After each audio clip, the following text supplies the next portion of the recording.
ନମସ୍କାର। ଗପ ଅମୃତରେ ଆପଣମାନଙ୍କୁ ସ୍ୱାଗତ। ଭକ୍ତି ଏକ ପରମାନନ୍ଦ ଅବସ୍ଥା। ଏହି ଅବସ୍ଥାରେ କେବଳ ଜଣେ ଭକ୍ତ ହିଁ ଈଶ୍ୱରଙ୍କୁ ପ୍ରକୃତରେ ଅନୁଭବ କରିପାରେ। ତେବେ ଏହି ଭକ୍ତି କେତେ ପ୍ରକାରର? ଭକ୍ତି ଅବସ୍ଥାରେ ପହଞ୍ଚିଲେ ଆପଣଙ୍କ ଶରୀରରେ କ'ଣ କ'ଣ ଲକ୍ଷଣ ଦେଖାଯିବ? କେମିତି ଆପଣ ଜାଣିପାରିବେ? ଏ ସବୁ ବିଷୟରେ ଆଜିର ଭିଡ଼ିଓରେ ଆପଣମାନଙ୍କୁ କହିବି। ଆସନ୍ତୁ ଦେଖିବା। ଗୋଟିଏ ଗ୍ରାମରେ ଶିବ ମନ୍ଦିରଟିଏ ଥାଏ। ସେଠି ଜଣେ ବ୍ରାହ୍ମଣଟିଏ ସବୁଦିନ ପୂଜା କରେ। ବଡ଼ ନିଷ୍ଠାର ସହିତ ସେ ଭଗବାନଙ୍କୁ ଡାକେ, ହେଲେ ଭଗବାନ ତାର ଡାକ ଶୁଣନ୍ତି ନାହିଁ। ତଥାପି ତା ମନରେ ଭଗବାନଙ୍କ ପ୍ରତି ଅଶେଷ ଭକ୍ତି ରହିଥାଏ।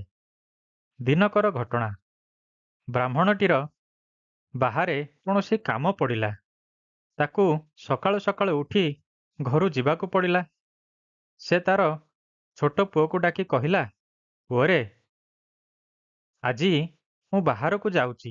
ଶିବ ମନ୍ଦିରରେ ପୂଜା ହେବା ନିହାତି ଦରକାର। ତୁ ତ ସବୁବେଳେ ଦେଖିଛୁ ମୁଁ କୋଉ ଭଳି ପୂଜା କରେ, ଫୁଲ ଚନ୍ଦନ ଦେଇ କେମିତି ଭୋଗ ଅର୍ପଣ କରେ। ଏସବୁ ଜିନିଷ ତୁ ତ ଦେଖିଛୁ। ଆଜି ଗୋଟେ କାମ କର, ତୁ ପୂଜା କରିଦେ। ମୋର ଆସୁ ଆସୁ ସନ୍ଧ୍ୟା ହେଇଯିବ। ପିଲାଟି କହିଲା, ଠିକ୍ ଅଛି ବାପା। ଆପଣ ଯେମିତି ପୂଜା କରନ୍ତି ମୁଁ ସେମିତି ପୂଜା କରିବି। କିଛି ଚିନ୍ତା କରିବାର ନାହିଁ। ଆପଣ ନିଶ୍ଚିନ୍ତରେ ଯାଆନ୍ତୁ। ବ୍ରାହ୍ମଣଟି ଘରୁ ବାହାରିଗଲା।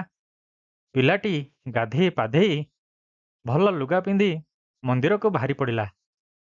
ସେଦିନ ତାର ମା କ୍ଷୀରି କରିଥାଏ। କ୍ଷୀରି ଥାଳିରେ ଧରି ସେ ମନ୍ଦିରକୁ ଗଲା।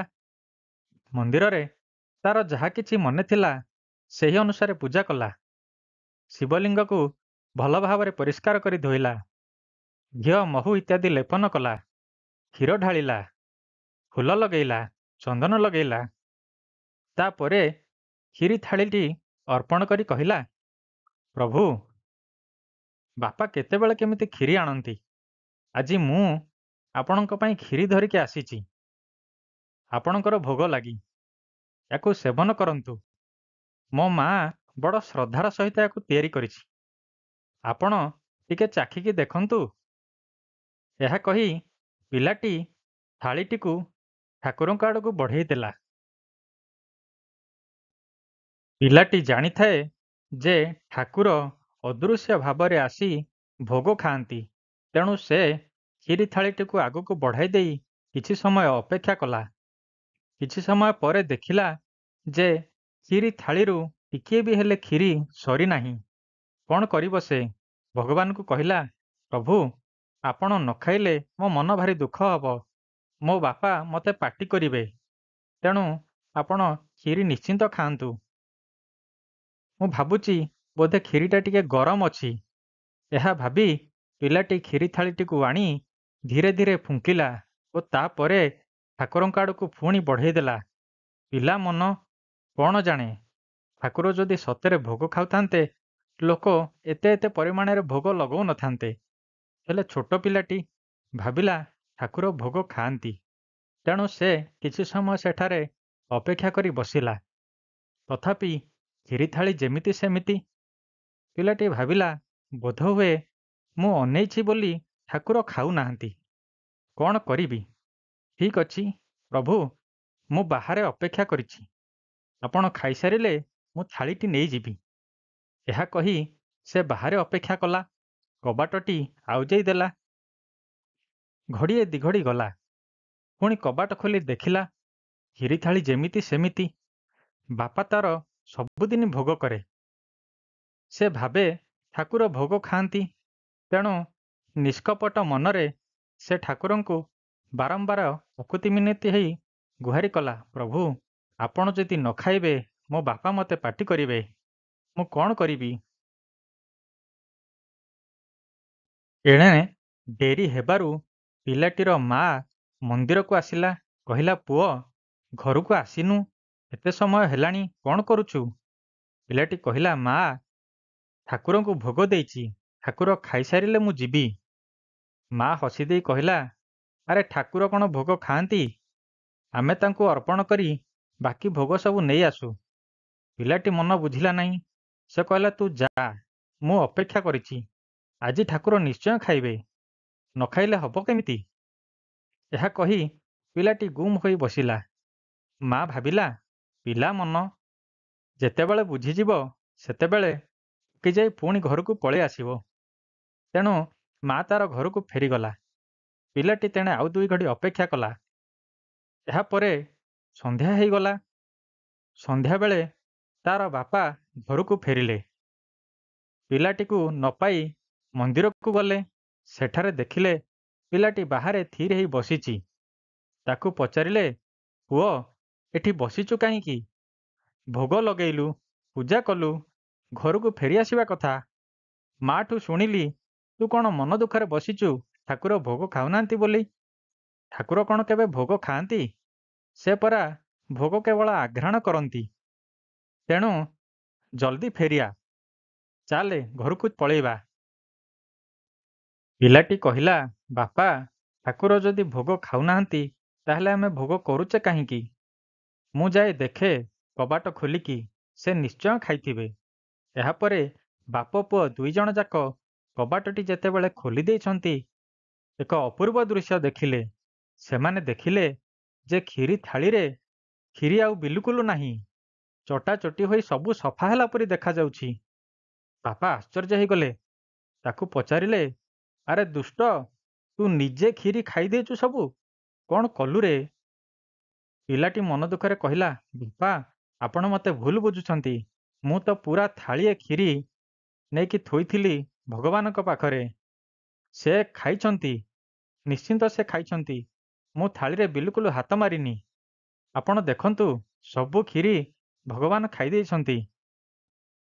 ତାର ବାପା ଭଗବାନଙ୍କ ନିକଟକୁ ଅନାଇ କହିଲେ, ପ୍ରଭୁ, ପିଲାଟିକୁ କ୍ଷମା କରିଦିଅନ୍ତୁ।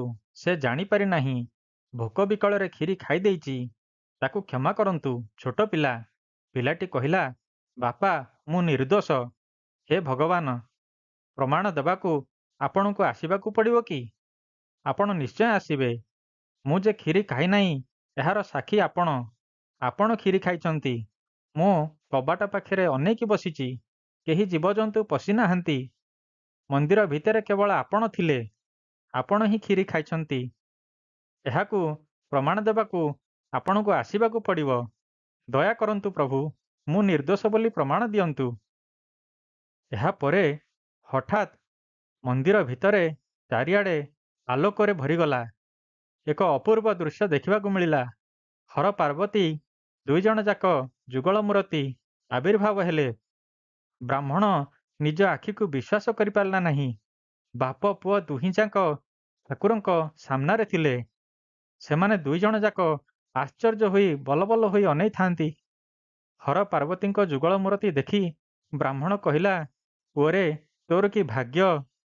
ମୁଁ ଏତେ ବର୍ଷ ପୂଜା କରି କରି ନିଷ୍ଠାର ସହିତ ମୋ ହାତରୁ ଦିନେ ବି ଭଗବାନ ଭୋଗ ଖାଇନାହାନ୍ତି। ଆଜି ତୋର ଭାଗ୍ୟ, ତୁ ସତ କହୁଥିଲୁ। ମୁଁ ଭାବୁଥିଲି ଛୋଟ ପିଲାଟା ମିଛ କହୁଛି, କିନ୍ତୁ ତୋର ଏହି ଭାଗ୍ୟ ଯୋଗୁଁ ଆଜି ଭଗବାନ ତୋ ହାତରୁ କ୍ଷୀରି ଖାଇଲେ, ଆଉ ତୋହରି ପାଇଁ ମୁଁ ଆଜି ଠାକୁରଙ୍କ ଦର୍ଶନ ପାଇଲି। ମହାଦେବ କହିଲେ, ହେ ବ୍ରାହ୍ମଣ, ତୁମର ଭକ୍ତିରେ ମୁଁ ସନ୍ତୁଷ୍ଟ। ତୁମ ପୁତ୍ର ତାର ଅନନ୍ୟ ଭକ୍ତି ଦ୍ୱାରା ମୋତେ ଏବଂ ପାର୍ବତୀଙ୍କୁ ସନ୍ତୁଷ୍ଟ କରିପାରିଛି। ତାର ବାଳୁତ ସ୍ୱଭାବ ଯୋଗୁଁ, ତାର ପିଲାଳିଆମି ଯୋଗୁଁ, ତାର ନିଷ୍କପଟ ଆଚରଣ ଯୋଗୁଁ ମୁଁ ପ୍ରଭାବିତ ହେଇଛି। ତୁମେ 2 ଜଣ ଯାକ ଯାହା ବର ମାଗୁଛ ମାଗ, ଆମର ଦର୍ଶନ କେବେ ହେଲେ ନିଷ୍ଫଳ ଯାଏନି। ଏହା ଶୁଣି ବ୍ରାହ୍ମଣ ଆଉ ତା ପୁତ୍ର 2 ଜଣ ଯାକ କହିଲେ, ପ୍ରଭୁ, ଆମର ଭକ୍ତିରେ ଯଦି ଆପଣ ସନ୍ତୁଷ୍ଟ, ତେବେ ଏତିକି ଆଶୀର୍ବାଦ ଦିଅନ୍ତୁ, ସବୁବେଳେ ଆପଣଙ୍କଠାରେ, ମାତା ପାର୍ବତୀଙ୍କଠାରେ ଆମ ଦୁହିଁଙ୍କର ମନ ରହିଥାଉ। ଆମେ କେବେ ବି କୌଣସି ମୁହୂର୍ତ୍ତରେ ବି ଯେତେ ବିପଦରେ ପଡ଼ି, ଯେତେ ସମ୍ପଦରେ ଥାଇ ମଧ୍ୟ ଆପଣଙ୍କୁ ଭୁଲି ନ ଯାଉ। ଏତିକି ଆଶୀର୍ବାଦ ଦିଅନ୍ତୁ। ହର ପାର୍ବତୀ 2 ଜଣଙ୍କୁ ଆଶୀର୍ବାଦ ଦେଇ ସେଠାରୁ ଅନ୍ତର୍ଦ୍ଧାନ ହୋଇଗଲେ। ବନ୍ଧୁଗଣ, ଏହି ଗଳ୍ପରୁ ଆପଣମାନେ ନିଶ୍ଚିନ୍ତ ଭାବେ ଜାଣିପାରୁଥିବେ ଯେ ଭକ୍ତି ପାଇଁ କୌଣସି ଶକ୍ତି ଆବଶ୍ୟକତା ନାହିଁ। ଭକ୍ତିରେ ହିଁ ଶକ୍ତି ଥାଏ। ଭକ୍ତି କଲେ ହିଁ ପ୍ରକୃତ ଶକ୍ତି ଅର୍ଥାତ୍ ଆତ୍ମଶକ୍ତି ମିଳିଥାଏ। ତେବେ ମନ ନିଷ୍କପଟ ଛନ୍ଦଶୂନ୍ୟ ହେବା ନିହାତି ଆବଶ୍ୟକ। ଏହି ଭକ୍ତି ବିଭିନ୍ନ ପ୍ରକାରର ହୋଇଥାଏ। ତେବେ କି ଭକ୍ତି କେତେ ପ୍ରକାରର ଅଛି ସେ ବିଷୟରେ ଆପଣଙ୍କୁ କହୁଛି, ମନ ଦେଇ ଶୁଣନ୍ତୁ। ଗୋଟିଏ ପ୍ରକାର ଭକ୍ତି ହେଉଛି ଭକ୍ତ ସୁଦାମାଙ୍କର ଭକ୍ତି। ଯେ ଜାଣିଥିଲେ ଯେ ଶ୍ରୀକୃଷ୍ଣ ହେଉଛନ୍ତି ଭଗବାନ, ତଥାପି ସେ ତାଙ୍କୁ ନିଜର ସଖା ରୂପେ, ନିଜର ବନ୍ଧୁ ରୂପେ, ନିଜର ମିତ୍ର ରୂପେ ଗ୍ରହଣ କରିଥିଲେ। ଦ୍ୱିତୀୟ ପ୍ରକାର ଭକ୍ତି ହେଉଛି ହନୁମାନଙ୍କର ଭକ୍ତି, ଯେ କି ଭଗବାନ ଶ୍ରୀରାମଙ୍କୁ ନିଜର ମାଲିକ ବା ପ୍ରଭୁ ରୂପେ ଗ୍ରହଣ କରିଥିଲେ ଏବଂ ନିଜକୁ ତାଙ୍କର ଜଣେ ସେବକ ଭାବେ ମନୁଥିଲେ। ଭଗବାନଙ୍କର କାର୍ଯ୍ୟରେ ନିଜର ସାରା ଜୀବନ ସେ ନିୟୋଜିତ କରିଦେଇଥିଲେ। ତୃତୀୟ ପ୍ରକାର ଭକ୍ତି ହେଉଛି ସ୍ନେହ ବାତ୍ସଲ୍ୟ ପ୍ରେମ, ଯାହାକି ଯଶୋଦାଙ୍କଠାରେ, ନନ୍ଦଙ୍କଠାରେ, ଦେବକୀଙ୍କଠାରେ, ବସୁଦେବଙ୍କଠାରେ ଥିଲା। ଶ୍ରୀକୃଷ୍ଣଙ୍କ ପ୍ରତି ଭ୍ରାତା ବଳରାମ ମଧ୍ୟ ତାଙ୍କୁ ଅନେକ ସ୍ନେହ ଦେଉଥିଲେ। ଏହି ସ୍ନେହ ହିଁ ଗୋଟିଏ ଭକ୍ତିର ରୂପ। ସେହିଭଳି ବାତ୍ସଲ୍ୟ ପ୍ରେମ, ଯାହାକି ମାଙ୍କଠାରେ ଦେଖିବାକୁ ମିଳେ। ତେଣୁ ଭଗବାନ ଶ୍ରୀକୃଷ୍ଣ ନିଜର ମାତା ରୂପେ ପୂତନାକୁ ମଧ୍ୟ ସ୍ୱୀକାର କରିଛନ୍ତି। ପୁରାଣରୁ ଜଣାଯାଏ ଯେ ପୂତନା ଥିଲା ବଳିରାଜାଙ୍କର କନ୍ୟା, ଯେ କି ବାମନ ଅବତାରଙ୍କୁ ଦେଖି ତାହା ମନରେ ବାତ୍ସଲ୍ୟ ପ୍ରେମ ଜାଗ୍ରତ ହୋଇଥିଲା। ସେହି ବାତ୍ସଲ୍ୟ ସ୍ନେହ ପାଇଁ ସେ ପୂତନା ରୂପେ ଜନ୍ମଗ୍ରହଣ କରି ଶ୍ରୀକୃଷ୍ଣଙ୍କୁ ନିଜର ଦୁଗ୍ଧପାନ କରାଇଥିଲା। ତେଣୁ ଭଗବାନ ଶ୍ରୀକୃଷ୍ଣ ତାଙ୍କର ମାତା ରୂପେ ତାକୁ ସ୍ୱୀକାର କରିଛନ୍ତି। ତେଣୁ ବାତ୍ସଲ୍ୟ ସ୍ନେହ, ବାତ୍ସଲ୍ୟ ମମତା ଭକ୍ତିର ଅନ୍ୟ ଏକ ରୂପ। ଚତୁର୍ଥ ପ୍ରକାରର ଭକ୍ତି ହେଉଛି ଭଗବାନଙ୍କୁ ନିଜର ସ୍ୱାମୀ ବୋଲି ଭାବିବା। ଭଗବାନଙ୍କୁ ନିଜର ସବୁକିଛି ବୋଲି ଭାବି ତାଙ୍କୁ ଅସୀମ ପ୍ରେମ ଦେବା। ଏହି ଭକ୍ତି ଦେଖାଦେଇଥିଲା ଗୋପୀମାନଙ୍କଠାରେ, ଶ୍ରୀ ରାଧାଙ୍କଠାରେ, ରୁକ୍ମିଣୀଙ୍କଠାରେ। ତେଣୁ ପ୍ରେମ ହିଁ ଭକ୍ତି, ଭକ୍ତି ହିଁ ପ୍ରେମ।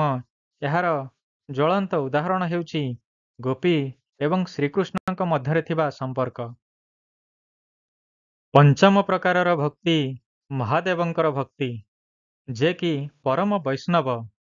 ତାଙ୍କର ଭଗବାନ ବିଷ୍ଣୁଙ୍କ ପ୍ରତି ଏବଂ ବିଷ୍ଣୁଙ୍କର ସମସ୍ତ ଅବତାରଙ୍କ ପ୍ରତି ଯେଉଁ ପ୍ରେମ ଭାବନା, ଯେଉଁ ତ୍ୟାଗ ଭାବନା, ସେହି ଭାବନା ହିଁ ତାଙ୍କର ଭକ୍ତିର ପରାକାଷ୍ଠା।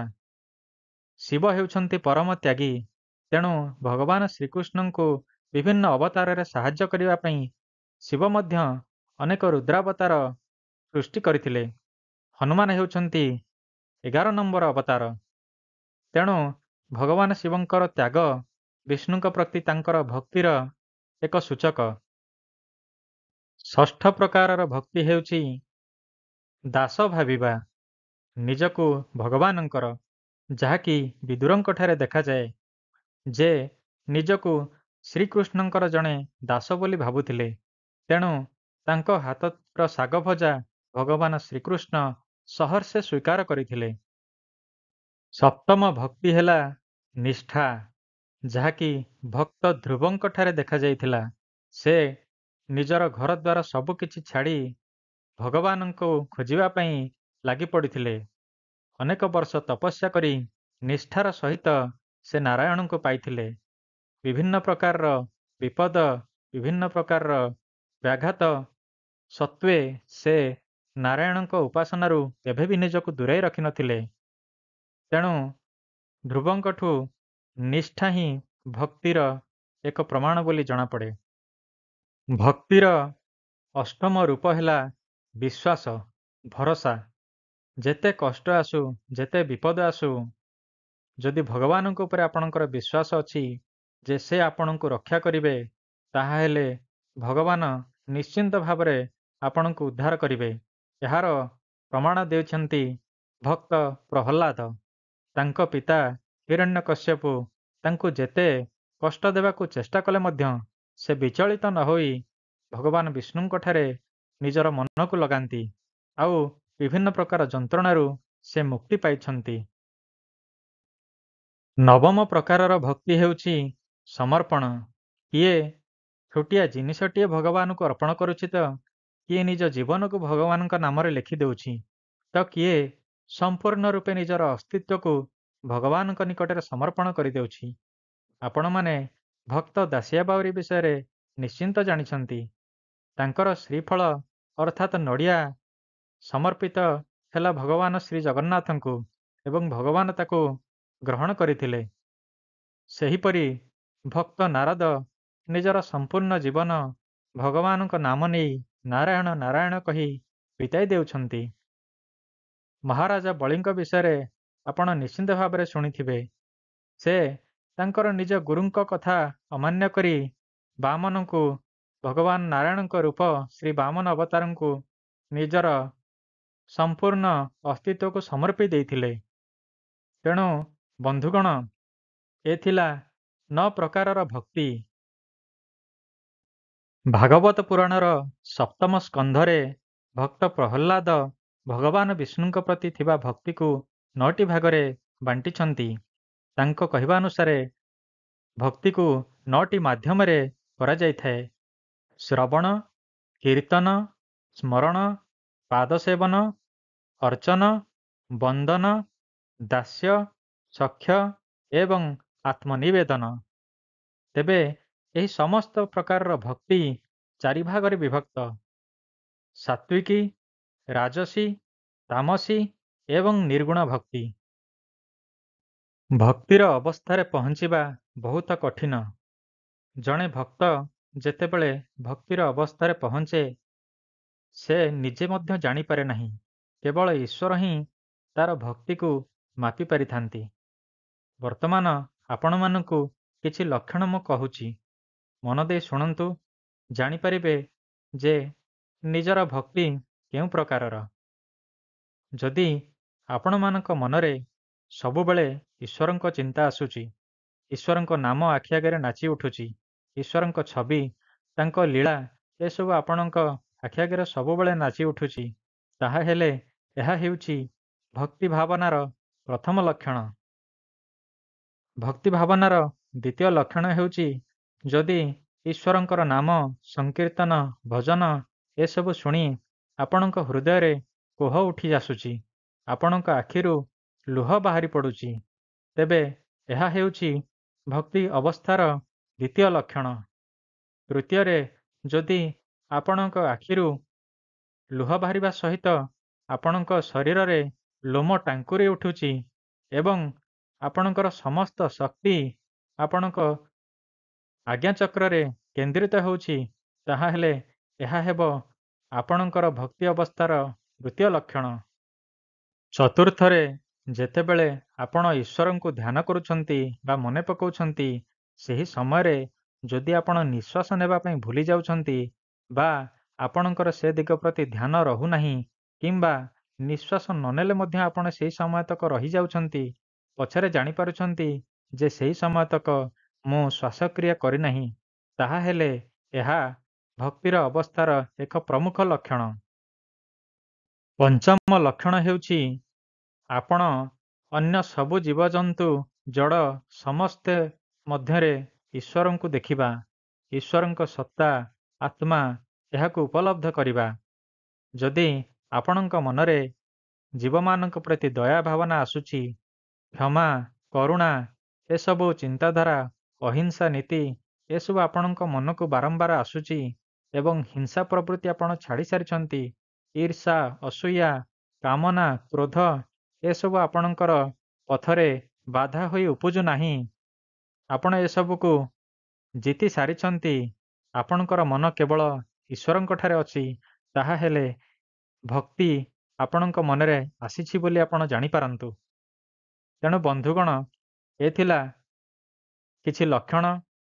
ଯଦି ଜଣେ ଭକ୍ତ ଭଲ ଭାବରେ ନିଜକୁ ନିରୀକ୍ଷଣ କରେ, ତାହେଲେ ନିଶ୍ଚିନ୍ତ ଭାବରେ ଜାଣିପାରିବ ଯେ ଏଭଳି କିଛି ଲକ୍ଷଣ ତା ଭିତରେ ଆସିଯାଇଛି।